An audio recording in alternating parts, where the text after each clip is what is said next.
자, 이 최근 국내 신규 이 코로나19 확진자 80%가 지금 수도권에서 발생을 하면서 확산세가 다시 거세지고 있는 양상입니다. 특히 이 델타 변이가 확산되면서 앞으로 유행이 다시 되는 거 아니냐 이런 규모가 더 커질 전망인데 관련해서 전문가 모시고 이야기를 좀 나눠봐야겠습니다. 네, 천은미 이대 목동병원 호흡기내과 교수, 전병률 차의학전문대학원 예방의학교실 교수, 승재현 한국형사정책연구원 연구위원 나와주셨습니다. 안녕하세요. 안녕하세요. 안녕하세요. 네. 자, 지금 보면 아까 제가 말씀을 드렸습니다만 네. 이제 794명 신규 확진자 가운데 614명 수도권에서 나왔습니다. 예. 최근 수도권을 중심으로 젊은 층에서 집단 감염이 확산되고 있는 이 상황. 지금 일시적인 증가라고 볼 수 있습니까? 아니면 4차 대유행 조짐이라고 볼 수 있습니까? 전 교수님. 네, 뭐 저희가 이제 작년에도 이런 경험을 했습니다. 예. 7월달 여름 휴가철이 시작되면서 환자가 이제 급증하는 양상을 봤는데요. 예. 금년에도 이제 똑같은 양상이 이제 다시 재현이 된다. 똑같다. 그렇습니다. 예. 특히 이제 그 지난 6월 한 달 동안의 감염자 중에서 무려 91%의 그 감염자가 미접종자입니다. 예방접종 미접종자. 아하. 그런 예방접종 미접종자들이 주로 50대 이하 연령층입니다. 예. 그분들이 앞으로 이 7월 한 달 동안에 또 백신 접종을 제대로 맞지 않는 그런 상황이 되기 때문에 아하. 앞으로도 계속해서 환자는 더 증가될 수밖에 없는 그런 상황이다. 그렇게 보고 있고요. 예. 또 정부의 좀 안일한 그 이 시그널이 있습니다. 뭐 마스크를 안 써도 된다라든지 또 뭐 그 이 사회적 거리두기 단계도 좀 완화를 한다든지 예. 이제 그런 것들이 많은 사람들에게 좀 안이한 그런 생각을 가져다 주는 그런 상황이기 때문에 환자는 계속 늘어날 수밖에 없다. 예.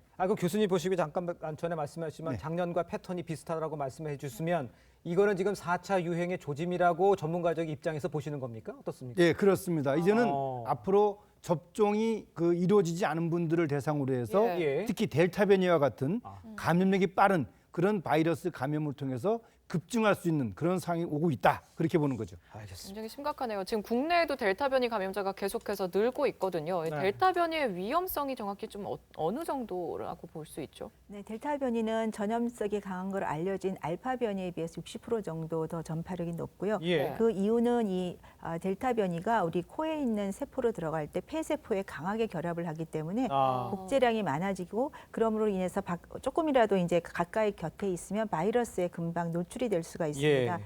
입원율이나 이런 중증도도 한 스코틀랜드 연구에 의하면 거의 2배 가까이 높게 되어 있는데요. 네. 문제는 이 델타 변이가 호흡기 증상이 발열이나 기침, 전형적인 코로나19 증상이 아니고 우리가 흔히 겪는 두통이라든지 인후통, 콧물이 흐른다든지 재채기처럼 정말로 코감기나 비염이 있는 경우에도 비슷하네요. 그렇죠. 감별이 어렵고 이런 것들이 주로 젊은 층을 통해서 전파가 되니까 정말 가벼운 감기라든지 무증상으로 전파가 되는 문제가 있습니다. 예. 근데 국내에서 이렇게 우세종이 되면은 좀 우려가 되거든요. 우세종은 굉장히 저는 가능성이 높다고 생각합니다. 높아요? 왜냐하면 예. 네, 알파 변이가 영국에서 발생을 했는데 이미 예. 영국은 95% 이상이 델타 변이로 변했고요. 어. 미국 같은 경우도 2주마다 2배씩 지금 25%이기 때문에 8월이면 우세종으로 바뀔 거라고 생각을 하고 있습니다. 예. 국내에서는 지금 유전자 검사가 많이 되지 않았기 때문에 그렇게 많지 않은 것 같지만 예. 이번에 집단 감염이 나온 사례를 보게 되면 한 곳에 감염이 되면 전파력이 높기 때문에 저는 이 상태에서 8월 늦어도 9월에는 우세종으로 바뀔 확률이 높다고 생각합니다. 국내에서도 우세종으로 바뀔 확률이 네. 높다. 알겠습니다. 자, 지금 언급을 해주셨습니다만 이렇게 델타 변이 유행이 아주 위험한 상황인데 정부는 해외여행 안전 권역을 확대를 이제 추진을 하고 있고 실제로 해외여행 예약도 지금 늘고 있는 상황인데 이거 그냥 놔둬도 될까요? 어떻습니까? 네, 저 EU 의약품청에서는 네. 그 승인한 4개 백신, 아스트라제네카, 모더나, 파이자, 얀센 예. 이 4개의 백신이 전부 그 델타 변이의 예방 효과가 있는 것을 발표를 했습니다. 있다. 예. 그렇기 때문에 접종을 완료한 그런 분들의 경우에는 그 정부 간의 그 신뢰가 회복된 그 여행 안전 권역, 즉 트래블 버블이라고 하죠. 예. 그런 지역에서는 여행을 해도 무방하다 이렇게 판단을 하고 있는 거고요. 예. 또 실제로 그 말씀하신 것처럼 이제 말씀드린 것처럼 접종 효과가 예방 효과가 있기 때문에 접종을 완료하신 분들의 경우에는 해외 여행을 다녀와도 무방하다. 다만 그 개인 여행이 아닌 예. 단체 여행 그리고 또 항공사의 경우에도 직항을 하는 경우 예. 그런 경우에 한해서 인정을 하는 그런 방침인 것으로 알고 있습니다. 예. 네, 또 걱정되는 게 지역 간 이동이 여름 방학과 휴가철이 다가오면서 더 많아질 텐데요. 전국적인 대유행이 우려가 되는데 현재 또 지역마다 이게 다른 사회적 거리두기 지침이 시행이 되고 있거든요. 이거는 좀 조정이 필요한 거 아닌지 교수님 어떻게 보십니까? 네, 뭐 사실 우리 정부가 이번에 사회적 거리두기 단계 개편을 하면서 네. 지역 자체의 어떤 권한을 좀 부여를 했습니다. 예.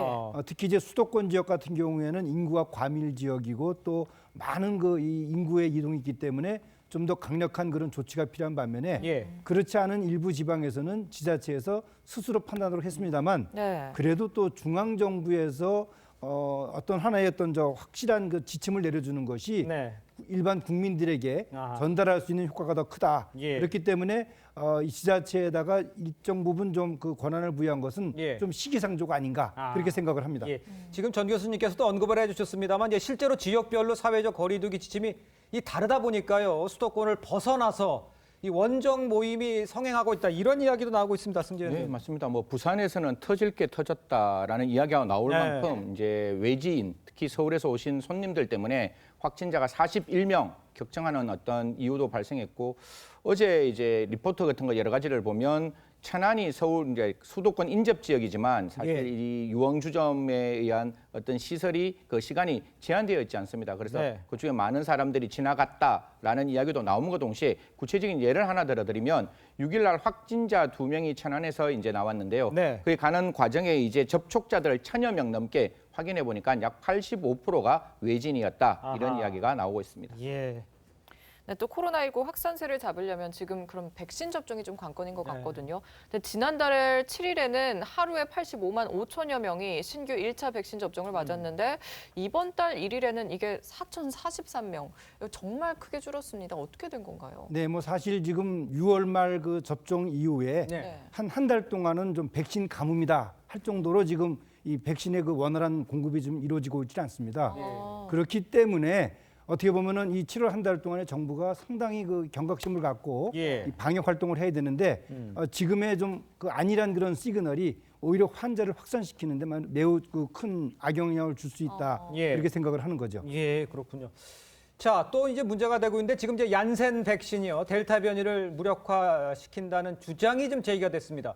교수님 이 말은 어떻습니까? 네, 얀센은 1회 접종인데도 불구하고 사실은 좀 그렇기 때문에 66% 정도 예방률은 조금 낮은 것으로 네. 보여지만 예. 얀센 백신이 임상 연구를 할 때 남아공이나 브라질처럼 변이가 많은 지역에서 임상 연구를 했습니다. 네. 그래서 도리어 남아공 변이에 대해서 베타 변이는 64% 정도로 상당히 높았고요. 예. 이번 이게 원래 얀센이지만 존슨앤존슨에서 한 거라 JJ 백신이라고 그래요. 그런데 네. 거기에서 발표한 결과에 따르면 도리어 베타 변이보다 훨씬 더 높은 율로 중화항체를 형성하기 때문에 최소한 64%보다 높은 조금 더 높은 아마 델타 변이의 그런 예방력이 있다고 좀 얘기를 했고요.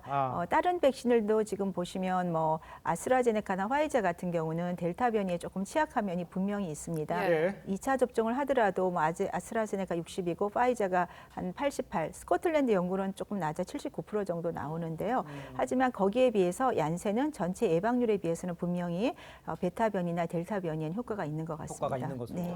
알겠습니다.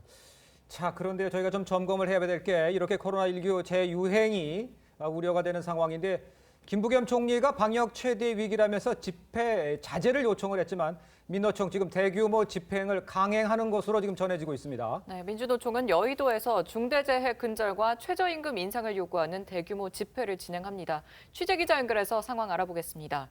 윤재민 기자, 집회 결국 시작된 겁니까? 네, 민주노총은 당초 서울 여의도에서 10,000명이 참여하는 대규모 집회를 예고했습니다.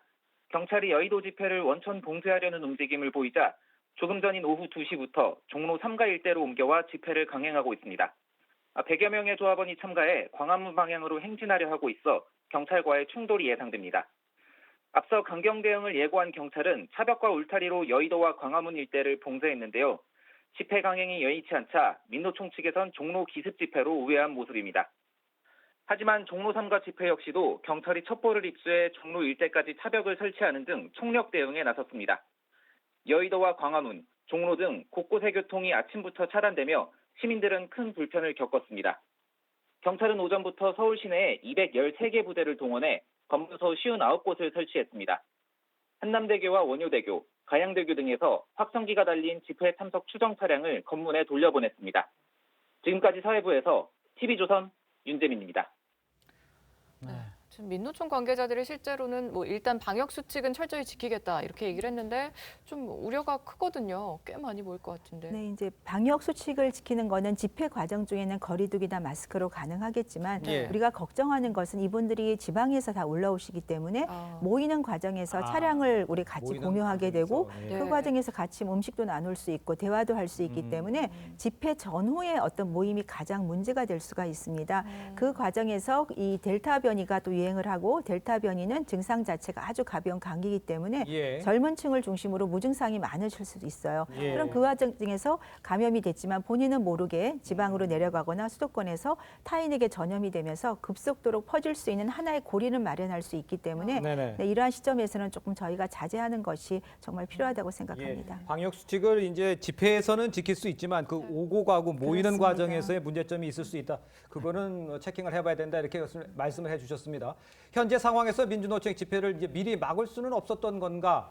또 이후 코로나 감염 확산되면 법적으로 어떤 조치가 있는지 이게 좀 궁금한데 지금 어떻게 봐야 됩니까 이거는? 사실 김부겸 총리가 엄정 대응하겠다, 총력을 다 동원하겠다라고 말씀을 주셨는데요. 네. 사실 제가 종로 3가 쪽에서 올라왔는데 이미 경찰에서는 그 첩보를 이제 인지하고 굉장히 적극적으로 차벽을 지금 만들고 있다라고 이야기를 합니다.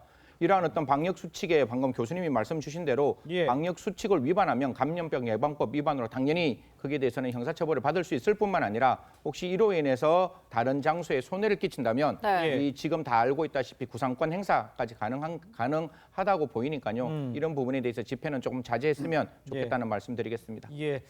자, 코로나 그 백신 그 접종 이후에 마스크 착용을 권고를 하고 있잖아요. 네. 그런데 실제로 코로나 바이러스가 코 안으로 침투한다 이런 얘기 있는데 그좀 설명서 네. 마스크를 꼭 써야 된다는 얘기 하잖아요. 네, 국내 연구진의 그 연구 결과를 보게 되면요. 예. 비강내 그리고 구강내에서의 그 코로나19 바이러스가 이제 그 감염을 일으키고 또 증식하는 과정에서 예. 구강에서는 이 코로나19 바이러스의 감염 증식이 일어나지 않는 반면에 네. 비강에서 특히 선모세포가 있는 네. 그 부위에서 특별한 수용체 단백질이 있어서 그 감염과 증식이 훨씬 더 용이롭게 이루어지고 있다. 예. 그걸 밝혀냈어요. 그렇기 때문에 마스크를 착용하면 반드시 코와 입을 완전히 가리는 그런 안전한 마스크 착용이 대단히 중요하다. 그걸 의미한다고 보시면 좋겠습니다. 알겠습니다. 저희가 좀 꼼꼼하게 상황을 좀 지켜봐야 할 것 같고요. 세 분과는 여기서 인사 나누겠습니다. 고맙습니다. 감사합니다. 감사합니다.